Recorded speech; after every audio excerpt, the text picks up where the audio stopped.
My buddy got into Harvard with the craziest essay idea I've ever seen in my life. So he had this idea to write an essay to get into college because, you know, that's what you do.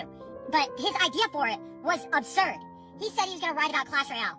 I looked at him like he was the most stupidest person on the earth. I said, you're going to write about a mobile app to Harvard College. And he goes, yes, just let me cook.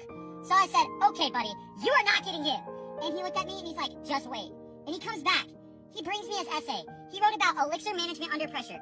When I tell you, it was like Shakespeare wrote this essay. It was so beautifully written and well thought out, I couldn't have believed it was about Clash Royale. He wrote about fighting cycle decks to beat down decks and how it mentally drains you and how you have to mentally overcome these issues based on how much elixir your deck is and the spacing and the card placement. I was in awe. I was in shock that he so beautifully written this. Well, it comes the day. He's getting his college return letter back. And he comes back and he's like, I got in! And I was like, no way you got into Harvard with Clash Royale! And he looks at me and says, yes, man, that's why we clash! For times like this! And I look at him, I said, yes, sir! That's why we clash! For times like this, you got into Harvard!